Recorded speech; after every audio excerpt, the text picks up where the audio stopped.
कटप्पा ने बाहुबली को क्यों मारा? इस सवाल के साथ खत्म हुई फिल्म बाहुबली द बिगिनिंग ने अपने अगले भाग को लेकर दर्शकों के बीच कौतूहल कायम रखा था।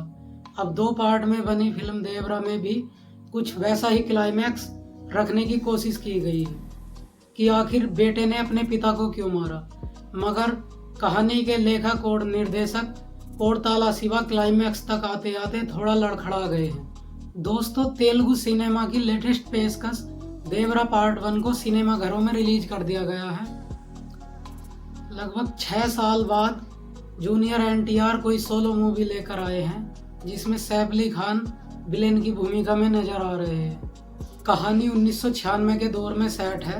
आरंभ मुंबई में शीर्ष पुलिसकर्मियों और गृह मंत्री खुफिया विभाग की बैठक से होता है। देश क्रिकेट वर्ल्ड कप की मेजबानी कर रहा है।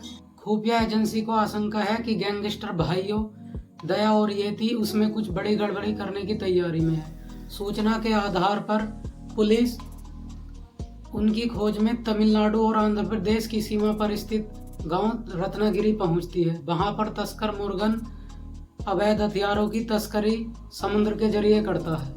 लाल समुद्र के लोग मोटी रकम के बदले मुर्गन के लिए काम करते हैं। समुद्र तट के किनारे बसे 4 गांवों को लाल समुद्र कहा जाता है। पुलिस कर्मियों की मुलाकात सिंगप्पा से, जो प्रकाश राज है, होती है। वह उनको बताते हैं कि गांव वालों ने यह काम बंद कर दिया है। उसके पीछे है देवरा। गांव के एक बच्चे की गोली लगने से हत्या के बाद देवरा को आघात पहुंचता है और वह मुर्गन के लिए काम करने से इनकार कर देता है और बाकी गांव वालों को भी काम करने से रोक देता है। यह बात दूसरे गांव के मुखिया बहरा यानी सैफ अली खान को रास नहीं आती है और वह देवरा को मारने की साजिश रचता है। हालांकि दाव उल्टा पड़ता है।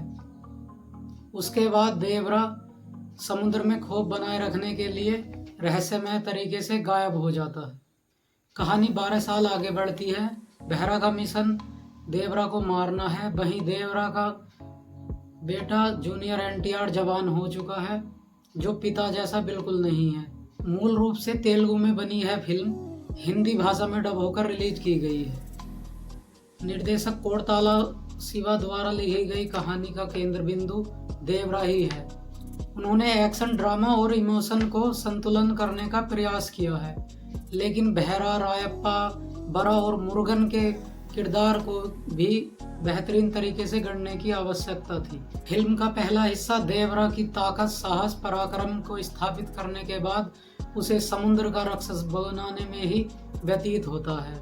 हालांकि फिल्म में देवरा की डॉल्फिन मछली की तरह पानी से निकलते हुए एंट्री रोमांचक है, क्योंकि फिल्म गांव की पृष्ठभूमि है जहां गांववासी शस्त्रों को अपना भगवान मानते हैं। जूनियर एनटीआर को खास तौर पर डिजाइन किए गए हथियारों के साथ डांस और एक्शन करने का भरपूर मौका मिला है, जिसमें वह जचते भी हैं। शस्त्र पूजा के दौरान देवरा और बहरा के बीच होने वाली लड़ाई भी रोमांचक है। हालांकि वहां से औरतों और बच्चों को क्यों हटा दिया जाता है, यह समझ से परे है। इंटरवल के बाद कहानी लेखन स्तर पर लड़खड़ाती है। कुछ सीन जबरन खींचे गए हैं। बरा और थंगम, जो जानवी कपूर है, के बीच गाना अनावश्यक लगता है। देवरा की तुलना में बरा का पात्र उतना उभर नहीं पाता है और न ही इतना प्रभावशाली बन पाया है। फिल्म में 4 गांव के 4 मुखिया हैं, लेकिन बहरा और देवरा पर ही ज्यादा फोकस किया गया है।